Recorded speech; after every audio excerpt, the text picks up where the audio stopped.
Merci de rester fidèle à actualité.cd. Une fois de plus, dans le cadre de ces programmes Focus, j'ai le plaisir de recevoir pour vous les directeurs du BCNUDH, les bureaux des Nations Unies, bureau conjoint des Nations Unies pour les droits de l'homme, Monsieur Abdelaziz Thioye, à qui je dis bonjour. Bonjour Patient, et merci encore une fois de m'inviter sur ce plateau pour m'exprimer sur la situation des droits de l'homme. Avec lui, évidemment, nous allons évoquer les derniers rapports du BCNUDH, les rapports semestriels, les 6 derniers mois de cette année. Première question, le BCNUDH a documenté 3276 violations atteintes aux droits de l'homme au cours du premier semestre donc, de 2021. De façon générale, ceci représente une diminution de 14% par rapport au semestre précédent. Qu'est-ce qui peut expliquer cette baisse?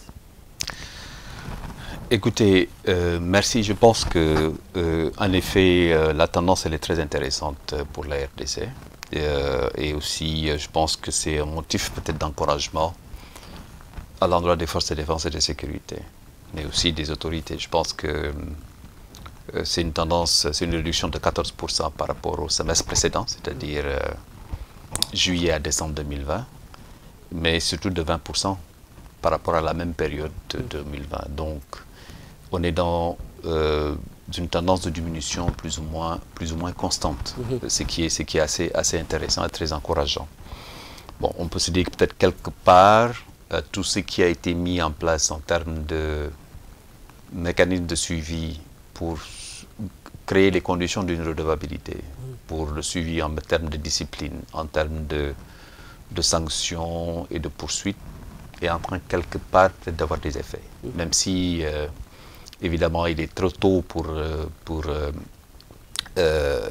sabler le champagne ou simplement dire effectivement qu'on a atteint un point de non-retour, ce qui n'est pas du tout le cas. Donc il faut qu'on le sache, le prendre avec beaucoup de modestie, avec beaucoup de précaution et continuer à observer pour les 6 prochains mois pour nous assurer que la tendance va se confirmer et de façon durable dire effectivement qu'on est dans des lignes d'inflexion en termes pour ce qui est des violations des droits de l'homme et des atteintes qui sont de nature à vraiment encourager. Mais quelque part, il faut le dire, c'est assez intéressant, c'est très encourageant. Il faut le maintenir et il faut continuer à réduire le nombre de violations des droits de l'homme. Le nombre de victimes reste très élevé. On voit effectivement que les groupes armés sont très actifs. Malheureusement, l'attente globale de beaucoup, c'est quelle est la part de l'état de siège dans cette amélioration. L'état de siège ne concerne que les 2 derniers mois du semestre, donc ne concerne pratiquement que le mois de mai, un peu déjà d'ailleurs une partie du mois de mai et une partie du mois de juin. Donc le niveau, l'incidence de l'état de siège sur la tendance est un peu minime. Compte tenu de la séquence temporelle dans laquelle il faut faire l'analyse. Mais de façon globale, c'est ce que j'ai dit. Évidemment, il y a beaucoup plus d'attention, beaucoup plus d'engagement en termes de redevabilité au plus haut niveau pour insister pour qu'il y ait des standards et des normes de conduite de la part des forces de défense et de sécurité qui doivent être respectées. À cela s'ajoute aussi le fait que, pour ce qui concerne la PNC, le fait que les mesures concernant l'état d'urgence aient été plus ou moins allégées, quelque part levées, a aussi conduit à une réduction du nombre de violations des droits de l'homme en ce qui concerne la PNC, pour des raisons évidentes que nous connaissons, parce qu'il y a eu beaucoup d'abus, des détentions arbitraires, des détentions illégales, mais quelquefois aussi des usages excessifs de la force de la part des agents de la police dans le cadre de l'imposition des mesures barrières. On continue à en voir quelques cas, mais c'est encore, on n'est pas dans les mêmes proportions que ce que nous avons connu. Merci. Vous avez évoqué également dans votre rapport, dans ce document, une baisse particulièrement significative du nombre de violations documentées dans le Nord Kivu, le Sud Kivu, l'Ituri et les Kasaï, alors que les informations dans le média font état quand même de beaucoup de morts, particulièrement dans les provinces du Nord Kivu et de l'Ituri. Oui, il y a deux éléments d'explication. D'abord, vous vous souviendrez les opérations ont été très affectées dans le Nord Kivu. à cause des manifestations anti-MONUSCO et contre les humanitaires qui ont de façon considérable réduit les possibilités, la mobilité de nos équipes pendant quand même une période assez importante, un peu plus d'un mois. Donc, ensuite, nous avons eu l'éruption volcanique à Goma. Donc, quelque part, le niveau de relevé des statistiques a quelque peu pu être aussi impacté par ce phénomène-là. Mais bon, ne réduisons pas du tout, je pense, l'impact, l'aspect positif de cette réduction en cherchant peut-être d'autres explications. Disons simplement ceci, qu'en vérité, pendant toute la période, et ça a été noté, pendant toute la période où nous avons vu les manifestations dans la zone de Beni-Boutembo et également à Goma, assez étrangement, on a vu une accalmie du point de vue des attaques de la part des ADF pendant cette période-là. Donc je pense que ça avait quand même un peu, tout le monde l'avait remarqué. Il faut dire aussi que la proclamation de l'état de siège a eu un effet psychologique sur les auteurs de violence en général, notamment pour les groupes armés, qui, comme toute autre nouvelle mesure, du point de vue psychologique, il y a eu un engouement en termes de soutien pour les forces de sécurité et de défense. Vous avez vu toute la campagne en faveur des FARDC. Ça booste le moral des troupes. Donc, c'est important. Donc, et de l'autre côté, il y a un effet, je pourrais dire, qui va pousser un peu plus à une position beaucoup plus de restreinte par rapport aux groupes armés, aux auteurs de violence, qui ont observé pendant quelques semaines pour voir un peu qu'est-ce qui allait se passer. Donc c'est normal, c'est psychologique. Donc on a vu une reprise de la violence du côté de Beni, dans le territoire du Beni, et en allant un peu plus du côté dans le territoire de Irumu, où on a vu les attaques meurtrières et très sanglantes. En Ituri, du côté de Boga, Tchabi, mais également une reprise quand même assez conséquente de tout ce qui est violence du côté de la Codeco. Mais si vous regardez bien les statistiques, vous verrez que les groupes armés les plus actifs que nous avons identifiés, ce sont les Nyatura. Voilà, on pointe du doigt les ADF qui, à nulle part autre groupe pareil, et complètement sont largement au-dessus de, pris en tant que groupe individuellement, sont au-dessus de tout le reste. Les Nyatura sont composés de plusieurs factions, donc, mais qui sont quand même autour d'un nombre extrêmement important d'atteinte aux droits de l'homme, ce qui pose véritablement problème. On va en parler, mais il y a également ce chiffre qui nous a quasiment choqués, c'est près de 43% de violations documentées durant le premier semestre 2021, commises par les agents de l'État. Donc on va rappeler agents de l'État, ici on voit les forces armées de la RDC, la police nationale congolaise, les agents de l'ANER et tous les auxiliaires de sécurité et consorts, soit une diminution de 19% par rapport au premier semestre de 2020. Mais là encore, nuance, ces agents de l'État ont notamment été responsables des exécutions extrajudiciaires d'au moins 199 personnes, dont 28 femmes, 24 enfants. C'est beaucoup. C'est beaucoup, ça reste très élevé. C'est très élevé. Évidemment, l'élément de comparaison, la base de référence, c'est là d'où nous venons. Donc, évidemment, nous avons eu l'habitude d'avoir des proportions beaucoup plus élevées de la part des forces de défense et de sécurité. On sent un changement d'attitude et de comportement parmi les forces de défense et de sécurité. Cela probablement à voir avec peut-être un meilleur niveau de commandement et de discipline, un suivi sur les troupes et le fait effectivement qu'il faut le savoir, il y a ce qu'on appelle des espaces de discussion qui sont mis en place, des comités de suivi des violations des droits de l'homme, qui sont présidés par les chefs, les commandants des opérations militaires sur le terrain. Et ces comités de suivi sont des espaces et des tables de discussion sur lesquelles nous mettons sur la table tout ce que nous avons relevé et qui est lié aux opérations dans la zone et qui sont discutés en présence de la justice militaire, de la CNDH et de nous, des conseillers militaires de la MONUSCO également. Si c'est de la police, il y a nos collègues de UNPOL qui sont avec nous. L'objectif est d'aller vers un niveau de responsabilisation, c'est-à-dire tout ce qui est élément de suivi dans le comportement des éléments des forces de défense et de sécurité est suivi pour y apporter des réponses disciplinaires ou des sanctions, une réponse judiciaire, c'est-à-dire des enquêtes, démarrer des enquêtes et dans la foulée organiser des audiences pour sanctionner. Donc ça permet plus ou moins, quand les troupes savent qu'elles sont sous contrôle avec les écarts de conduite ne sont pas pardonnés, évidemment ça crée des changements. Donc ça reste très élevé, je le concède en effet.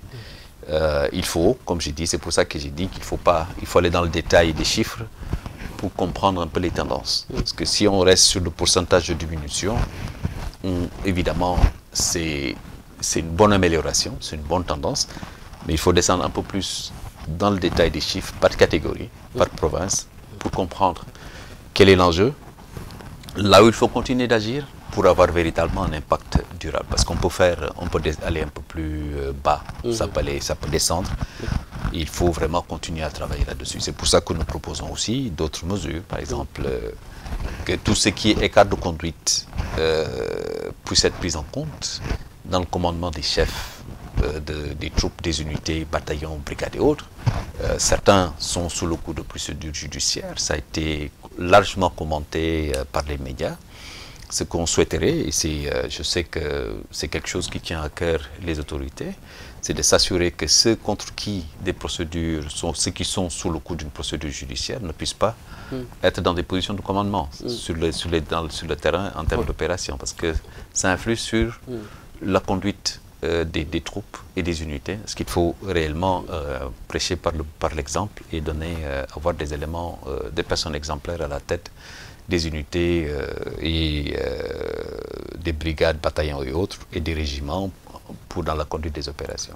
Okay. On va essayer de contextualiser des chiffres qui continuent à effrayer.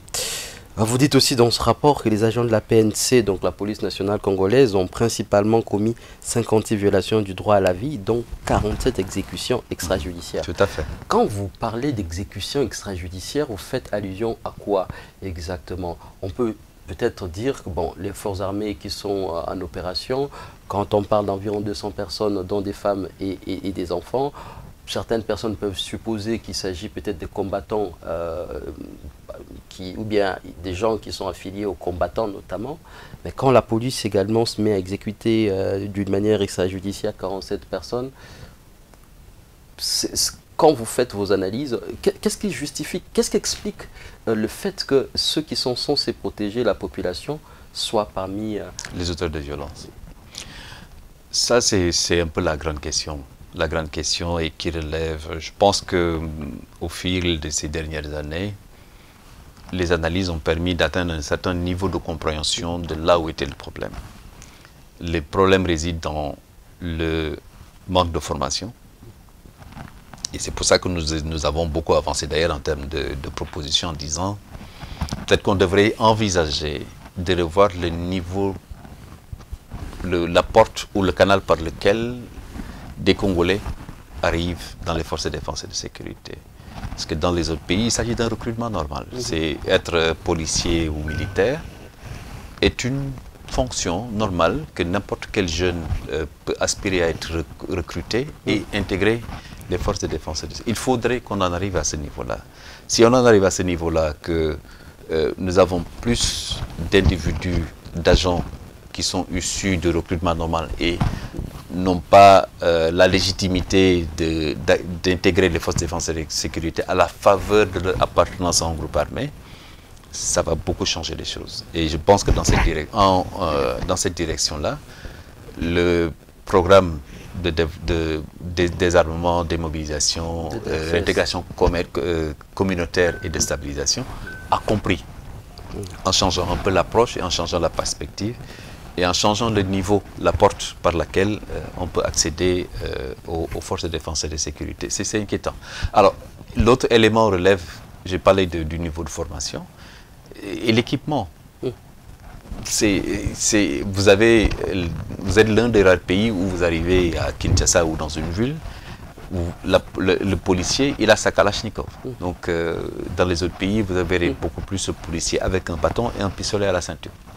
Au cas où il est lui-même l'objet d'une attaque. Ici, vous avez, le gars, il a tout le temps sa Kalachnikov. Donc, la tendance pour quelqu'un qui n'est pas formé, c'est de recourir et c'est ce qui se passe. Donc, dans toutes les occasions, dans tous les incidents qui ont été rapportés, où vous voyez un policier utiliser son arme contre quelqu'un pour imposer et même tirer sur son propre collègue, c'est qu'en réalité, vous voyez qu'il y a un problème de formation, il y a un problème de maîtrise, il y a d'autres aspects qui relèvent un peu plus de ce que l'individu devrait représenter avant de pouvoir lui-même être en mesure de pouvoir servir dans des fonctions de protection des individus, des personnes et de leurs biens. Donc, c'est un niveau sur lequel il faut agir. Donc, c'est usage excessif de la force dans le cadre des tâches de maintien de l'ordre et de la sécurité par des préposés à la sécurité, ce sont des agents de l'État qui sont formés normalement pour ça, mais malheureusement, qui retournent leur fusil contre des individus qui sont censés protéger. Oui, de ma petite carrière de journaliste, j'ai particulièrement assisté à Kinshasa. L'un des terrains les plus difficiles à couvrir pour un journaliste reste l'université de Kinshasa, l'UNIKIN. Régulièrement, on a des cas où vous avez la police qui est débordée, qui est à court de gaz lacrymogène, qui agit, qui réagit notamment en utilisant des jets de projectiles. Et quand ça ne marche pas, c'est le fusil. Ouais, on essaie de tirer en l'air et quand ça ne marche pas, allez, on baisse là. C'est ça. Alors, on va revenir, mais et ça également, c'est les cas de ces jeunes qui a été tué il y a 2 semaines maintenant, les jeunes Honoré. Vous suivez ces cas, Honoré Chama, étudiant Tout à fait. à l'université de Kinshasa. Nous avons suivi cet incident, regrettable d'ailleurs, et qui a conduit aux incidents, aux manifestations devant le campus. Nous avons suivi et nous sommes en interaction. Nous travaillons de façon très étroite avec l'inspection générale de la PNC, qui a le rôle au niveau de la police nationale d'inspection, c'est-à-dire de s'assurer de la discipline et du respect des règles de déontologie et qui régissent le corps en tant que tel. Donc nous travaillons avec eux pour faire la supervision, pour faire les enquêtes et également faire le renforcement des capacités pour un changement de comportement. Nous avons suivi et je me réjouis effectivement qu'il y ait que l'incident ait été pris très au sérieux et qu'il y ait des poursuites ouvertes et un procès qui est en train de se tenir. Je ne sais pas si, je n'ai pas suivi si l'audience a pu avoir lieu en flagrance. Donc je pense que... Avec 2 policiers, les supérieurs... Voilà, je crois qu'une enquête sérieuse devrait être menée sur ces questions-là. Mais il ne faudrait pas juste s'arrêter aux enquêtes. Je pense qu'il faut s'en servir comme une leçon apprise pour nécessairement accélérer tout ce qui est réforme au niveau de la police. Il y a des documents cadres qui existent et qui devraient pouvoir aider en ce sens-là. Il faudrait, comme je l'ai dit encore une fois, aller vers des niveaux où vous avez, la police n'a pas tout le temps une Kalachnikov qu'il pourrait utiliser à n'importe quel, à tout bout de champ, contre quelqu'un, une moto, un cycliste, quelqu'un qui refuse de mettre son masque. Évidemment, c'est un usage excessif de la force qui est complètement disproportionné par rapport à l'objectif poursuivi. Et malheureusement, c'est quelque chose qui a tendance à être fréquent, même si évidemment dans les proportions minimes par rapport à ce qu'on avait l'habitude de voir. Et parmi les auteurs justement de ces violences, on a les groupes armés. Ouais. Les combattants de tous les groupes armés confondus ont été responsables de l'exécution sommaire d'au moins 963 personnes, dont 212 femmes, 58 enfants, et un nombre inférieur à celui enregistré au premier semestre de 2020, mais ça fait quand même près de 1000 personnes tuées. C'est énorme. En 6 mois. Ouais. Non, c'est très élevé. Et ça montre encore une fois qu'il n'y a pas de prix à tout ce qui peut être mis en œuvre pour créer les conditions d'une paix et d'une sécurité durable. C'est-à-dire tout ce qui peut être mobilisé pour faire cesser la violence dans ces provinces-là. Vous avez des territoires où évidemment, les populations sont soumises à des taxations illégales. Ça, tu le sais, tu as fait le tour de tout le Nord Kivu et tu vois effectivement que c'est très compliqué. Les populations n'ont pas d'autre choix. elles sont soumises à des travaux forcés, c'est-à-dire le travail communautaire. Si vous ne le faites pas, les gens viennent vous chercher chez vous, ils vont vous tabasser. Et ce sont les groupes armés qui imposent ces activités-là. Il faut payer une taxe. Walikale, voilà, Walikale, Pinga, tout ça, Walikale, Lubero, Massissi, partout. Et vous avez également quelques éléments militaires qui sont impliqués dans cela. Et ce n'est plus un secret parce qu'évidemment, les FARDC, au plus haut niveau, enquêtent et travaillent sur ces questions-là. Ils prennent des sanctions. Donc c'est quelque chose qui existe. Donc la vérité, c'est qu'aujourd'hui, nous avons des populations qui sont quelque part sous la coupe réclée des groupes armés, qui prétendent assurer la sécurité de leur communauté, mais qui s'en prennent aux éléments de leur communauté, ou des communautés opposées pour imposer des mariages forcés, des violences sexuelles, des kidnappings contre paiement de rançon, mais également qui s'en prennent de façon, disons, gratuite à des populations, simplement parce que vous n'avez pas payé votre taxe, ils viennent vous chercher chez vous et vous êtes simplement éliminé, ou simplement vous subissez des attaques dans la contrée, ils tirent dans le tas, ils ne font pas de distinction, ils tirent sur des enfants, les femmes, et souvent des personnes qui ne peuvent pas fuir sont exécutées sur place. Donc ça c'est la réalité sur le terrain, évidemment en nette diminution, mais il faut redoubler d'efforts et multiplier aussi les stratégies militaires et les stratégies non militaires pour parvenir véritablement à ce que tous ces groupes-là, qui commencent petit à petit à se rendre, que des options leur soient offertes, pour qu'en désespoir de cause, que les membres de ces groupes ne soient pas tentés de retourner dans le bush. On l'a vu, il y a eu plusieurs épisodes où évidemment il y a eu des appels d'air, les gens sont sortis de la forêt pour déposer des armes, se regrouper.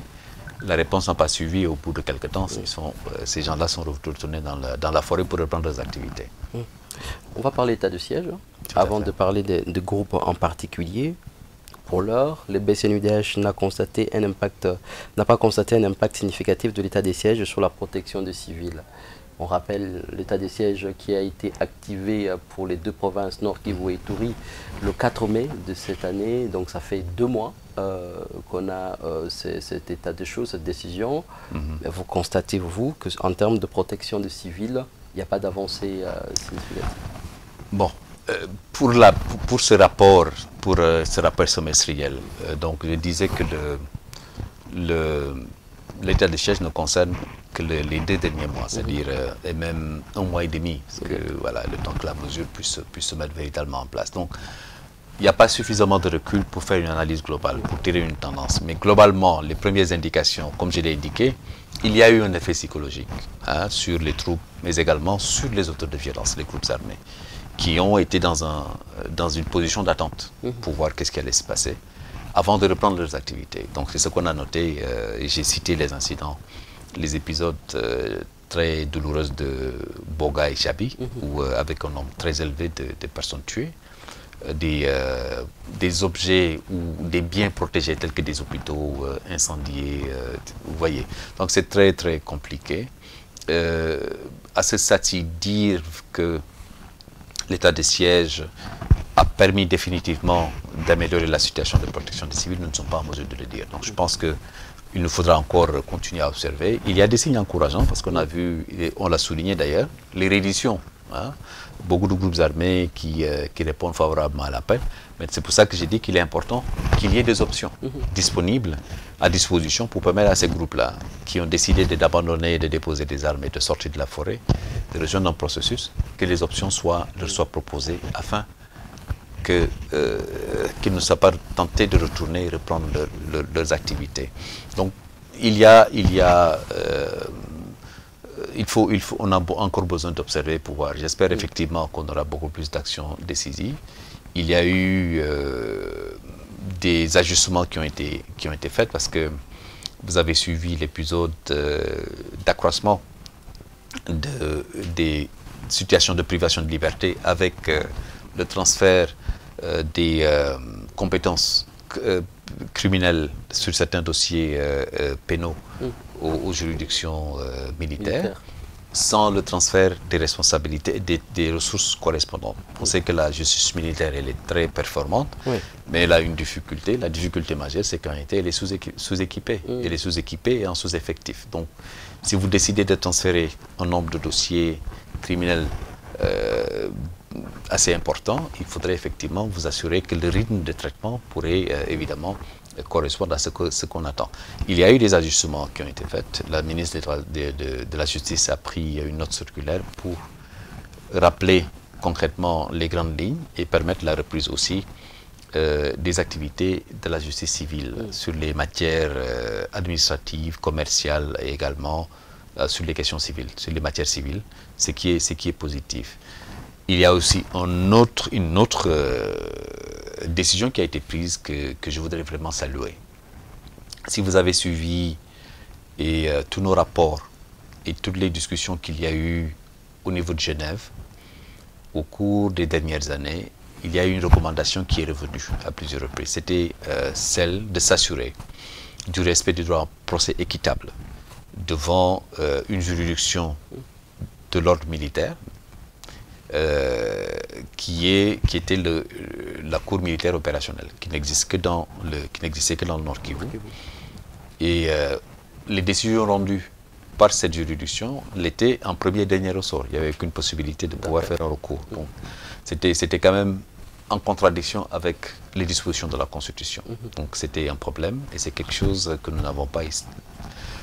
ça a été réglé dès les premières semaines de prise de fonction de Madame Rose Mutombo, qui a eu l'idée, avec le Conseil des ministres, de proposer un projet d'ordonnance qui rapporte l'ordonnance qui mettait en place les cours militaires opérationnels. C'est une décision très heureuse et très positive qui met fin à une illégalité parce qu'évidemment, le fait que la Constitution prévoit que toutes les décisions sont susceptibles de recours, et vous avez une juridiction d'exception dans laquelle ce n'était pas possible, donc il y avait un problème. Cette question-là, elle est réglée, donc ça mérite d'être souligné. Eh bien, je rappelle juste que dans ce rapport, vous dites que certains membres de l'administration militaire ont été déployés et les transferts formels des affaires pénales, vous l'avez dit, des juridictions civiles aux juridictions militaires a été effectué. Les moyens correspondants n'ont pas été mis à la disposition des cours et tribunaux militaires, donc ils n'ont pas eu assez de moyens pour exercer comme en temps normal. Pour terminer ces chapitres de l'état de siège, si aujourd'hui on doit améliorer quelque chose dans la mise en œuvre, quelle est la recommandation qui ne doit pas aujourd'hui être mise de côté? Est-ce que vous souhaiterez qu'on ajoute, qu'on améliore pour efficacement avoir des résultats? Écoutez, je vais commencer par le point sur lequel j'ai chuté tout à l'heure, c'est-à-dire tout ce qui touche à l'aggravation. Cette question-là, elle est réglée. Mais il faut aujourd'hui, je pense, si nous voulons véritablement éviter qu'il y ait ce qu'on appelle des effets non voulus de l'état de siège sur les droits de l'homme, il faut corriger cet aspect-là qui, fort heureusement, a fait l'objet d'un ajustement, mais il faut renforcer les capacités de la justice militaire. Ça va permettre d'accélérer le traitement des dossiers et réduire le niveau d'incarcération, c'est-à-dire la surpopulation carcérale. On sait que dans ce pays-là, plus de la moitié des détenus sont en situation de détention préventive prolongée. Donc, si vous décidez de prendre une mesure sans prendre cela en considération, évidemment, ça va être un facteur d'aggravation. Donc, la décision a été prise. Il faut maintenant essayer de mettre en place donner les mesures correspondantes, c'est-à-dire l'appui nécessaire, supplémentaire nécessaire à la justice militaire pour lui permettre de pouvoir faire face au surplus de travail est extrêmement important. La deuxième chose qu'il faut faire, je pense que ça relève évidemment des aspects de secret défense, c'est qu'il faut revoir le déploiement. Tu as été en Irumu, tu as été également dans le territoire de Djougou. Donc tu as à peu près le niveau de présence des FARDC. Je crois que le chef de l'État lui-même l'a mentionné en disant effectivement qu'il faudrait qu'on sache effectivement la vérité sur les effectifs qui sont déployés. Donc quelque part, il y a des poches où évidemment le niveau de déploiement n'est pas ce qu'elle devrait être, et ça pose des problèmes. Parce que, évidemment, la MONUSCO est là pour venir en appui au FRDC, mais vous avez des zones où vous avez la MONUSCO, mais vous n'avez pas les FRDC. Donc, c'est ça, c'est un problème. Donc, et la MONUSCO n'a pas vocation à agir seule sur le territoire. Donc, il faudrait qu'elle travaille de façon conjointe avec les forces de défense et de sécurité. Donc, il y a un niveau de travail conjoint qu'il faut davantage améliorer et s'assurer que dans les zones où, évidemment, vous avez une réduction de la présence MONUSCO, force MONUSCO, vous avez une croissance, une augmentation en termes de présence de la part des forces de défense et de sécurité. Mais la vérité sur les effectifs, évidemment, empêche effectivement quelquefois que ces poches-là puissent être, cela puisse être traduit en réalité. Il y a aussi, et cela va avec tous les éléments de réaction pour ce qui est des alertes précoces. Je pense qu'il est important de mener des actions décisives dans le respect des règles et des principes standards droits de l'homme et du droit international et humanitaire pour ce qui est des opérations militaires, pour s'assurer effectivement que les moyens qui sont utilisés et les cibles qui sont identifiées sont véritablement celles contre lesquelles, évidemment, il faut s'engager et les moyens d'engagement correspondants puissent être aussi identifiés. Il y a de la bonne volonté, il y a de la bonne foi, je devrais dire, et une bonne vision derrière ce qui est la volonté réelle de venir à bout de l'insécurité, mais il faudrait aussi, comme j'ai dit, engager à la fois les moyens militaires et des moyens stratégiques non militaires. Les stratégies non militaires, c'est qu'il faut travailler avec les communautés. Les gens qui prennent les armes sont des membres des communautés. Ils viennent des communautés. Donc, il y a des individus dans ces pays qui ont de l'influence sur ces groupes. Exactement. Je vous donne un exemple. Nous étions tous là pendant les élections de 2018. Il y a des endroits aujourd'hui qui sont très perturbés côté sécurité. Et au cours des élections, il n'y a pas eu de coup de feu du tout. Les élections ont pu se tenir. Ça veut dire qu'il y a des individus qui ont de l'influence sur ces groupes. Alors, il faut agir sur ces individus et leur mettre la pression pour s'assurer ce que nous appelons les spoilers, ce qui tire les ficelles pour les groupes armés, ce qui les permet d'exister politiquement à Kinshasa et ailleurs, leur mettre la pression et s'assurer effectivement que le nécessaire est fait pour évidemment qu'ils arrêtent de sponsoriser les groupes armés. C'est la même chose aussi pour tous les éléments qui, à l'intérieur des FARDC, sont en collusion avec quelques groupes armés. Ça, c'est connu, ce n'est pas un secret de polichinelle. D'où il y a même ce travail ou cette mission de l'inspection générale des FARDC qui a permis de mettre à la disposition de la justice une vingtaine d'officiers. Absolument, ouais. C'est connu et c'est important que ce travail-là puisse se faire. Vous avez des individus qui jettent l'opprobre sur toute une institution, qui sont déployés pour servir le pays et répondre à un objectif national et qui, en réalité, sont là pour leurs intérêts personnels, alors qu'en réalité, ils portent l'uniforme et servent le pays. Donc, ce sont des choses qu'il faut rectifier.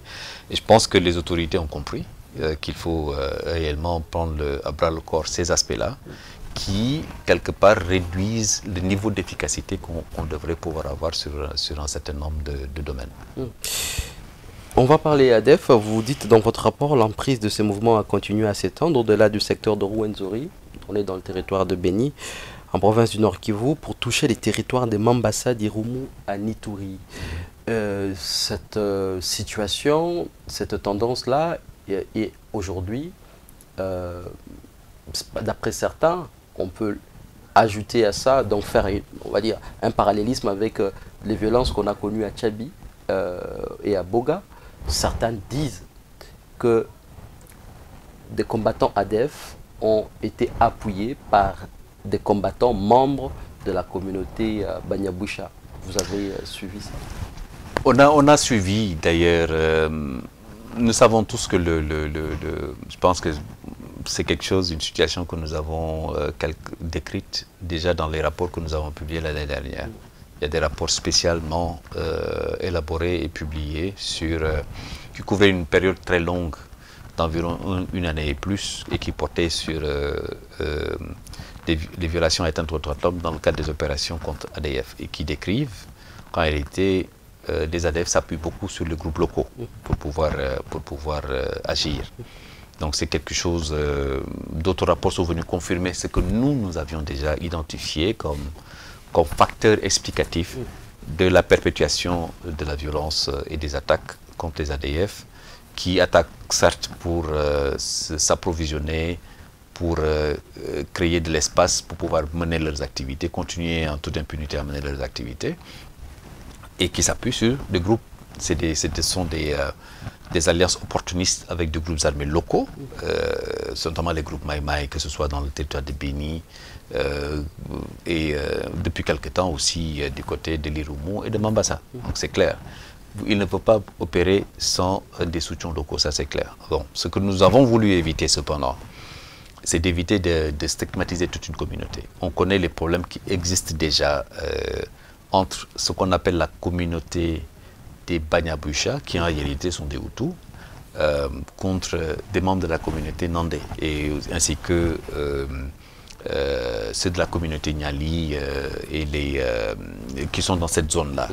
Donc, il faudrait qu'on évite d'en revenir à des systèmes d'identification communautaire comme élément d'alliance ou de soutien à des groupes armés. Évidemment, la responsabilité de l'ordre de l'individuel. Donc on ne peut pas juste dire que tout un groupe, de la même façon que nous avons dit pendant trop longtemps, qu'on ne pouvait pas dire dans nos analyses que ce qui était visé dans les attaques des ADF, dans les territoires de Rwenzori, Béni et autres, du côté de Eringuet et autres, c'était des gens, ils ont ciblé uniquement les membres de la communauté Nandé. Donc, parce qu'en réalité, ils ne distinguent pas. Quelquefois, ils tuent tout le monde. Hein. Ils enlèvent, ils tuent, ils pillent. Donc, sans distinction. Donc, sans distinction de religion également. Donc, c'était très compliqué. Donc, quelquefois, il nous faut beaucoup plus d'éléments d'analyse pour pouvoir tirer certaines conclusions. Donc, il est clair que ce soit dans le territoire d'Irumu, que ce soit dans le territoire de Mambasa, que ce soit dans le territoire de Béni, ces groupes-là se servent des groupuscules, des groupes armés locaux qui sont proches de certaines communautés comme béquilles pour pouvoir faire ce qu'ils font dans certaines zones. Donc c'est clair. Certains aussi sont contraints. Ça, c'est un aspect que beaucoup ne prennent pas en compte, c'est que les ADF sont le groupe qui procède le plus à des enlèvements. Ils enlèvent des quantités assez importantes de personnes. Si on regarde dans le rapport de l'année dernière, nous avons trouvé plus de 400 personnes, plus de 500 et quelques qui avaient été enlevées, dont certains, on n'avait plus de nouvelles. La tendance est on les considère comme des disparitions forcées, parce qu'évidemment, selon les standards juridiques, à partir d'un certain moment, si une personne n'a plus de nouvelles, et véritablement, on peut commencer, selon le temps qui s'est écoulé, à considérer absence, disparition et autres. Donc, disparition forcée ou involontaire. Certains se retrouvent après comme membres forcés du groupe. Ce sont des cas que nous avons vus à plusieurs reprises, où ce sont des jeunes gens qui sont enlevés, dont les familles ont été exterminées et enlevés de force et recrutés, entraînés au maniement des armes à une certaine idéologie pour essayer de continuer à perpétuer les attaques. Donc c'est une réalité. Ce que nous voulons juste, et ça je tiens beaucoup là-dessus, à insister là-dessus, c'est d'éviter la stigmatisation, c'est-à-dire de présenter et de mettre sous la vindicte populaire des groupes armés. Et on a vu ce qui s'est passé quand des voix se sont élevées de façon non responsable à victimiser une communauté. Il y a eu des actes de justice populaire contre des membres de cette communauté-là. Mais pour essayer de rester sur ce cas précis, c'est pas faux que beaucoup de groupes dans l'Est de la RDC sont rattachés à des communautés où ils disent et revendiquent appartenir à des communautés. Mais c'était pas fréquent de dire, par exemple, que la communauté Banyabusha avait en son sein un groupe armé. Quand bien même on peut bien comprendre que dans un contexte de violence, aussi des méfiances avec les communautés Niali et les autres, que cette communauté tente également, parmi ses membres, essayer de faire de l'autodéfense ou quelque chose dans ce sens. Mais jusque-là, on n'avait pas encore dit très clairement qu'au sein de cette communauté pouvait également avoir un groupe armé. Tout à fait.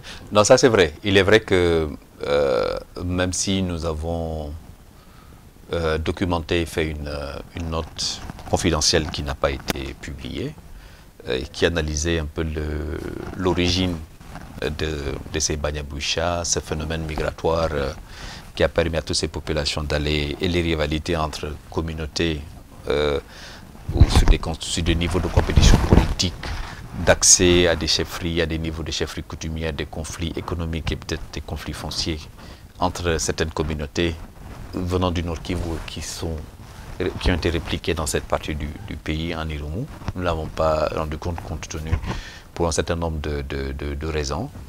C'était un document qui devait servir beaucoup plus à informer et permettre l'analyse interne. Voilà, de pouvoir et partager avec les autorités pour que les actions puissent être prises.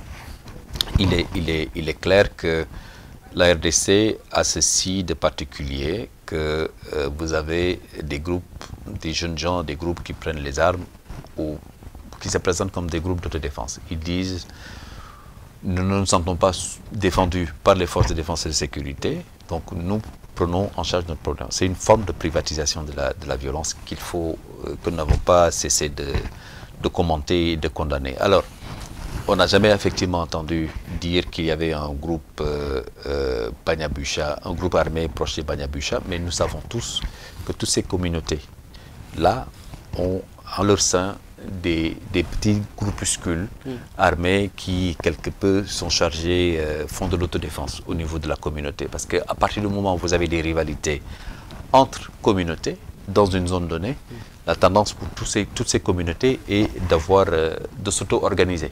C'est quelque chose que nous avons vu et que nous connaissons. Donc, ce n'était pas connu de tous, mais ils ont toujours eu à l'interne des petits jeunes qui sont formés pour faire de la veille communautaire, veille sécuritaire communautaire, des patrouilles. Ça existe dans tout le pays. Il faudrait qu'on en arrive à un niveau où cela ne puisse plus se passer. Parce que la seule institution, la seule force qui est chargée réellement d'utiliser, chargée de protéger les personnes de leurs biens, ce sont les forces armées et les polices, et la police. Donc il faudrait qu'on arrive à un niveau de confiance entre les communautés et les forces de défense et de sécurité, qui se reconnaissent en elles, de manière, ils leur confient leur sécurité et se remettent à leur autorité, de manière à pouvoir faire en sorte que plus personne ne puisse détenir une arme au nom de l'autodéfense. Ce n'est pas acceptable et ce n'est pas normal. La violence ne peut pas être privatisée. C'est la même situation que nous avons dans les hauts plateaux. Oui, exact. Mais cette situation est davantage compliquée. On peut bien comprendre que l'on développe un groupe d'autodéfense, comme dans le haut et moyen plateau de Mwenga, Minembwe et consorts, pour des populations qui sont dans ces milieux-là depuis longtemps. Mais il se trouve que pour les populations appelées Banyaboucha, c'est une population qui a migré il n'y a pas très longtemps. Il n'y a pas très longtemps. Donc on peut quand même s'étonner que cette communauté qui migre avec des personnes qui ont des armes, qui se déplacent d'un coin à un autre et qui sont parfois même encadrées par l'autorité politique. Tout à fait. Je pense il faut vraiment une réflexion pour comprendre et analyser ce phénomène migratoire-là, qui a duré, et le lien avec la fermeture des camps de déplacés autour de Goma et autres. Donc il y a beaucoup de réflexions à faire.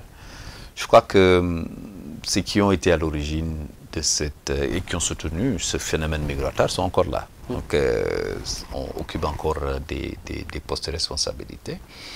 Et ça mériterait de clarifier cela. Donc, en réalité, pour les Congolais, ça ne devrait pas poser de problème. Ce que je dis en général, c'est-à-dire, selon la Constitution, tous les Congolais ont le droit, la liberté de circuler et de s'installer partout où c'est nécessaire. Alors, ce qu'il faut que les gens sachent aussi, c'est que pour beaucoup, quand ces populations migrent, elles achètent des terres pour s'installer. Donc, souvent, vous aliénez vos propres biens.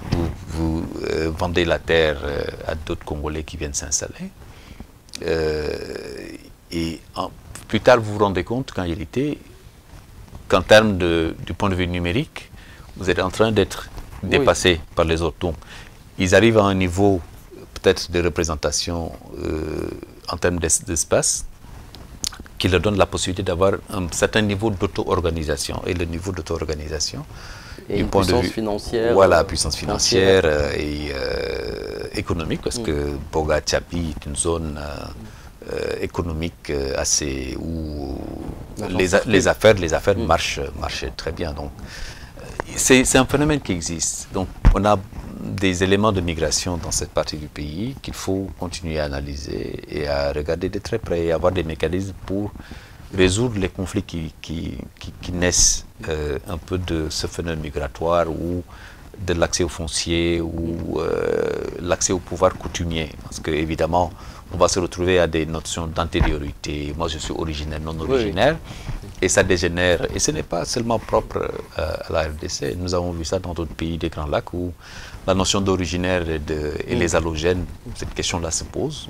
Et souvent, quand en l'absence d'une autorité qui est capable véritablement de résoudre le conflit et d'imposer l'ordre et la sécurité, on se retrouve à des niveaux de confrontation directe entre communautés. Et là, le réflexe pour ces différentes communautés, c'est d'avoir des petits groupuscules à l'interne qui, évidemment, cherchent à se défendre. Pour terminer ce chapitre-là, mais on avait également, il y a une commission qui a été mise en place à l'époque du gouverneur Bamanissa pour notamment suivre cette population, d'où elle vient.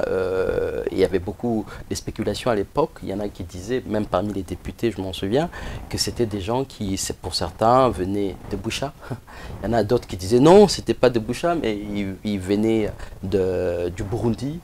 Donc aujourd'hui, vous avez pu plus ou moins identifier le parcours d'où viennent ces personnes? Non. À la vérité, non. Nous n'avons pas pu, parce que ça nécessite une recherche beaucoup plus approfondie. Et ce qui est clair, c'est que le phénomène migratoire vers ces terres neuves du sud Irumu concerne à la fois les communautés Hutu et concerne également les communautés Nandé. Voilà. Donc c'est une façon pour ces communautés-là d'aller s'installer dans ces zones-là pour évidemment travailler la terre, produire, parce que les terres sont fertiles, et également créer un certain pouvoir économique. Ce sont des communautés très travailleuses et qui ont des capacités de génération de richesse assez importantes. Donc c'est pour ça que j'ai dit qu'il faut une analyse d'ensemble. Analyser les fermetures forcées il y a quelques années, des camps de déplacés, sans solution durable, sans créer les conditions et s'assurer que, en fermant les camps de déplacés, vous créez les conditions de retour dans les zones d'origine sont réunies. Parce que l'insécurité continue à persister. Ces gens ont été forcés de quitter.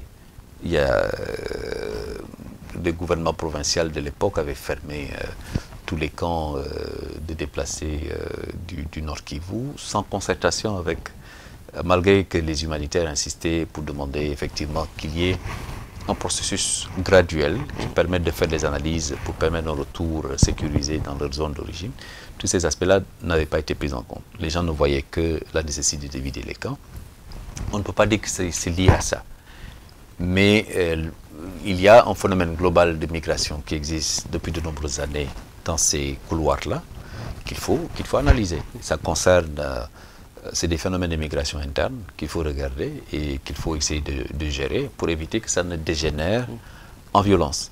Et la tentation, elle est forte, évidemment, d'être en collusion pour certains membres de ces groupes-là avec des groupes armés dans une tentation de garantir la propre sécurité de sa communauté et la poursuite, évidemment, de leurs intérêts économiques et de groupe. On va terminer cette émission, mais une partie importante de ces rapports qu'on n'a pas abordés, c'est celle qui concerne notamment l'espace démocratique, qui, il faut le dire, la politique congolaise aujourd'hui est en ébullition avec beaucoup de questions, notamment la question du recensement, la question de qui peut postuler comme président de la République.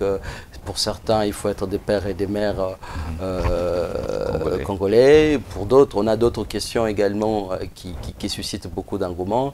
La question aussi de la Commission électorale nationale indépendante, où on a également beaucoup on va dire de bruit, parce que les confessions religieuses n'arrivent pas notamment à s'entendre. Donc vous avez dit dans votre rapport du 1er janvier au 30 juin 2021, vous avez documenté 271 violations des droits de l'homme et des libertés fondamentales liées à la restriction de l'espace démocratique sur l'ensemble du territoire congolais, soit une baisse de 53% par rapport à la même période.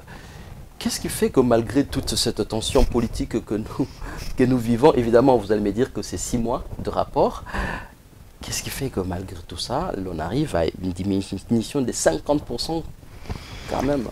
Alors, quand nous parlons de restrictions à l'espace démocratique, nous visons des manquements à des obligations qui incombent à l'État en réalité. Bon, évidemment, certains peuvent s'étonner de ne pas voir, de ne pas nous voir reprendre, par exemple, des attaques ou des jets de pierre contre des résidences, contre des sièges de parti, de la part de certains jeunes qui appartiennent à d'autres. Alors, il y a ce niveau-là on parle de restrictions à l'espace démocratique. Donc, la seule entité, les seules autorités autorisées dans un État à réellement imposer des restrictions, c'est l'État. Donc, et c'est pour ça que nous disons que nous n'avons pas vu véritablement une politique systématique, comme on avait l'habitude de le voir, qui vise à imposer des restrictions dans l'exercice d'un certain nombre de droits et de libertés fondamentales.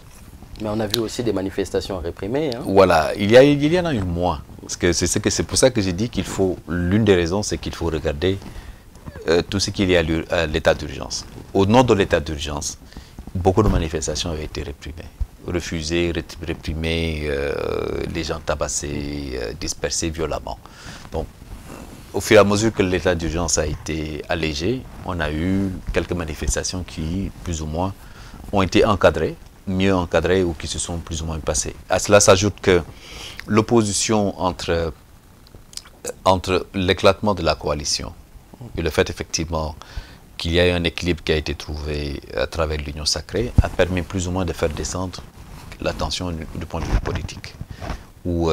Mais nous continuons toujours à voir des intimidations, des harcèlements contre des personnes qui dénoncent des faits de mauvaise gestion ou qui critiquent, des voix qui sont critiques vis-à-vis du pouvoir central, sans pour autant effectivement que ces menaces-là viennent des éléments du pouvoir, mais ça vient plutôt de membres de groupes qui sont proches de partis politiques. Donc, dans cette catégorie-là, vous allez retrouver tout ce qui est, par exemple, ce qu'on appelle les groupes qui exercent des activités légitimes, sont les défenseurs des droits de l'homme, les lanceurs d'alerte, voilà, les journalistes, et tous ces groupes-là, vous allez trouver que dans certaines provinces, on a des menaces, on a des intimidations qui, quelquefois, obligent, dans le cadre de leur activité légitime, ces individus à se réfugier quelque part, qui sont arrêtés arbitrairement ou détenus illégalement.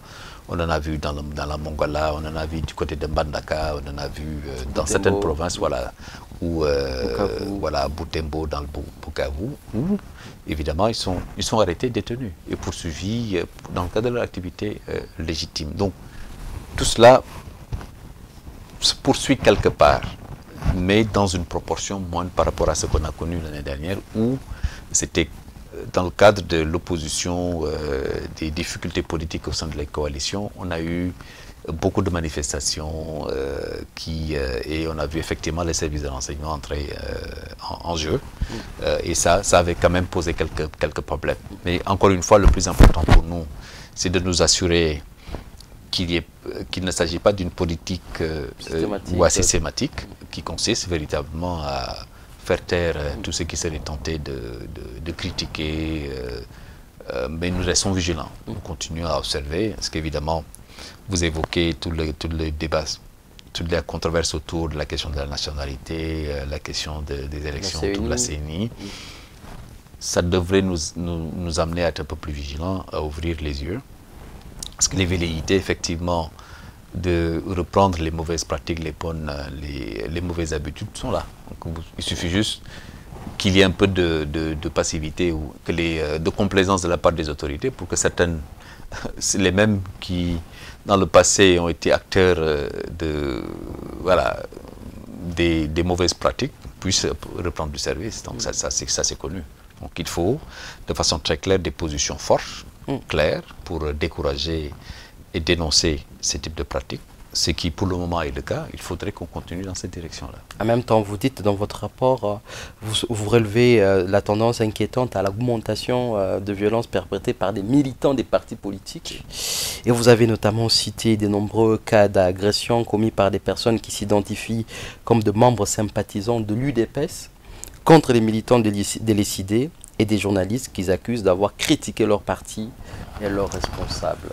Oui. On a eu notamment le cas de Grace Tchounza, qui est menacé, qui est menacé et qu'il faut d'ailleurs féliciter pour l'action. Je pense que c'est important de saisir la justice à chaque fois que nous avons ce type de déclarations incendiaires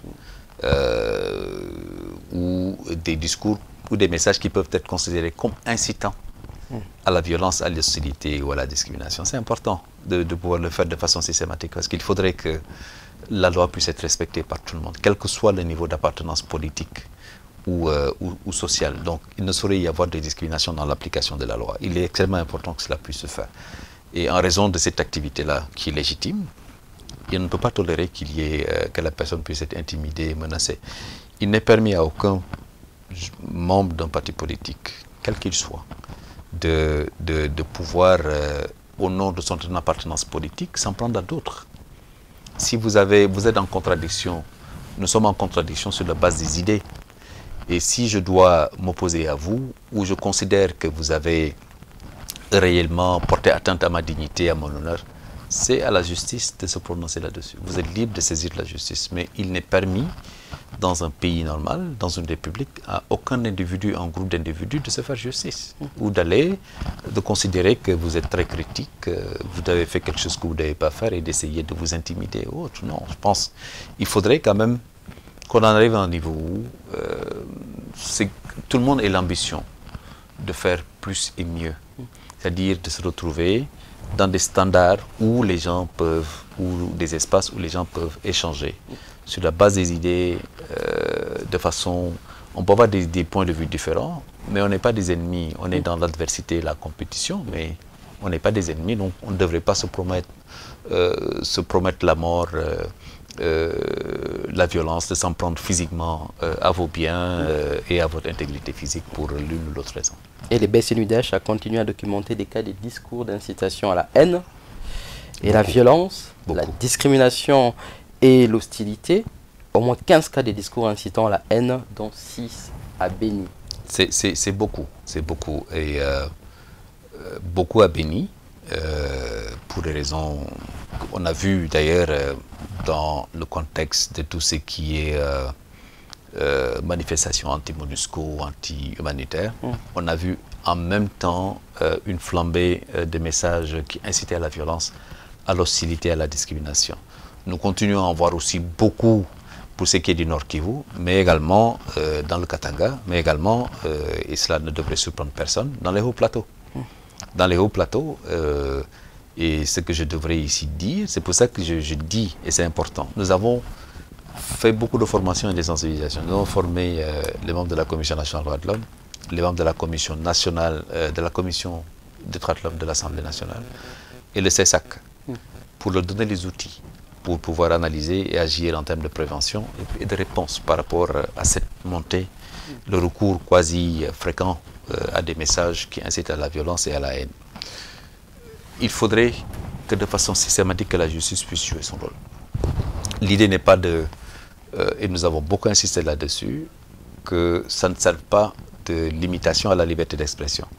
Et c'est le sens dans lequel l'Office du Haut Commissariat aux droits des Nations Unies aux droits de l'homme a insisté depuis plus d'une dizaine d'années pour dire, à travers les principes de Rabat, pour dire l'article 20 du pacte international sur la civilité politique parle de la liberté d'expression. Mais la liberté d'expression, elle n'est pas absolue. Il faudrait qu'on avance pour dire les cas dans lesquels la liberté d'expression n'est pas absolue. Et surtout face à ce phénomène d'intolérance religieuse, d'intolérance politique et communautaire, où les gens recourent à des messages qui clairement incitent des individus ou des groupes d'individus à agir contre d'autres par la violence. Donc c'est extrêmement important. La RDC a une législation qui permet de réprimer ces cas-là. Ceux qui diffusent ces messages-là le font quelquefois en dehors de la RDC. C'est beaucoup des éléments de la diaspora qui sont dans des pays où les législations interdisent l'incitation à la haine et à la violence. Donc, il faudrait que les gens sachent aujourd'hui que l'espace physique que nous connaissons, vous et moi là, où nous sommes, où nous allons manifester, il y a un autre espace qui est un espace virtuel, où vous pouvez faire l'objet de violence. Qui n'est pas une zone de non-droit. Absolument. Vous pouvez être l'objet de violence. Vous dites une idée, quelquefois vous vous faites agresser, insulter et attaquer par d'autres. Cet espace-là est régi par des règles où vous pouvez vous faire sanctionner. Donc, je le dis, et je le dis haut et fort, à tous ceux qui sont à l'étranger derrière un clavier, qui pensent en réalité en toute impunité, insulter, inciter à la violence et à la haine vis-à-vis d'individus ou de groupes d'individus, que vous n'êtes pas à l'abri de poursuites. Parce que si vous êtes en France, vous pouvez être poursuivi selon la législation française, Belgique, tous les pays européens en général, et dans tous les pays du monde, de plus en plus, les législations sont en train de bouger dans cette direction-là, parce que l'espace virtuel est en train d'être organisé et régi pour éviter effectivement ce type de dérives qui sont attentatoires aux droits de l'homme. Mais on a vu également certains efforts fournis par les autorités politiques et judiciaires, notamment, on va dire, dans le Haut-Katanga, où on a eu le pasteur Ngoï Mulunda qui avait été poursuivi, condamné et qui est aujourd'hui détenu. On a les cas ici à Kinshasa avec le responsable de la jeunesse d'Ensemble pour la République, Jacques Ndala, qui a été arrêté et qui est aujourd'hui détenu, condamné. Est-ce que vous ne craignez pas une justice qui, aujourd'hui, ne concerne que des personnes qui ne sont pas, on va dire, dans les sérails du pouvoir? Bon. Je reste dans le cadre notamment oui, dans le violence, cadre, oui, dans le cadre. la... Écoutez, l'incitation à la violence, à la haine, à la discrimination et à l'hostilité est condamnable. C'est pour ça que j'ai dit, quel que soit le niveau d'appartenance politique, sociale de son auteur, la justice devrait être la même pour tous. Il n'y a pas de justice à géométrie variable. Donc c'est important. Je pense que ce que vous dites est un point intéressant à l'endroit des autorités pour s'assurer que la norme, elle est appliquée et elle s'applique à tout le monde. Donc c'est de façon très claire. Que vous apparteniez à l'opposition, que vous soyez proche du pouvoir, si vous tenez des propos qui sont attentatoires à la dignité humaine, à l'honneur et qui portent atteinte à la cohésion et à la paix sociale, évidemment, la règle devrait être la même pour tous.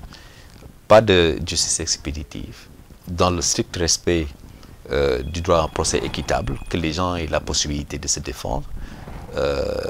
Pour nous, c'est ce qui nous intéresse. Nous avons très peu dans notre rôle de critiquer ou d'apprécier ce que la justice, les décisions qui seront rendues par la justice, mais nous donnons des indications. Les principes, on les connaît. Le principe, c'est qu'évidemment, la loi, elle est applicable, elle est impersonnelle et elle devrait être appliquée à tous de la même façon. Et c'est un point qui vous intéresse vraiment, puisque c'est la deuxième fois dans un rapport où vous insistez, mais vraiment là-dessus. Nous insistons là-dessus et nous allons continuer à insister là-dessus. Et j'ai dit à certains que nous avons produit un rapport qui a été à la demande du Conseil des droits de l'homme sur la situation des droits de l'homme avant, pendant et après les élections de 2018, que beaucoup n'ont pas lu et qu'il faut aller lire, parce que nous donnons des cas très clairs où, au cours de la campagne électorale, vous avez entendu des acteurs politiques, des personnalités politiques utiliser des termes qui sont aujourd'hui, qui tombent sous le coup de ce que nous appelons une incitation à la discrimination, à l'hostilité. Donc, il faudrait qu'on puisse retourner regarder. Il n'y a pas ce que nous n'avons pas écrit et décrit par rapport à la situation et donner des indications sur ce qu'il faut faire pour les éviter. La période, elle est assez sensible. Il faudrait que tout le monde sache raison garder et avoir à l'esprit l'impératif de cohésion nationale, de paix sociale, pour éviter de tomber dans des déclarations qui seraient incendiaires et inflammatoires et qui pourraient peut-être semer la division dans les esprits et peut-être être facteur généré de la violence. On arrive à la fin de ce programme. Merci à vous tous d'avoir suivi ces numéros de Focus. Nous avons reçu pour vous M. Abdelaziz Thioye, qui est le directeur du BCNUDH. Et avec lui, on a décortiqué plus ou moins ce rapport qui est sorti, les derniers rapports semestriels, qui non seulement évoquent des cas dans l'Est de la RDC sur les violences physiques et consorts, mais qui présentent également des cas liés à la restriction de l'espace démocratique, mais aussi tout ce qui concerne violences verbales qu'on peut retrouver notamment ici à Kinshasa ou dans des zones où il n'y a pas, on va dire, qui ne sont pas des zones de conflit. Ce rapport est consultable sur Internet.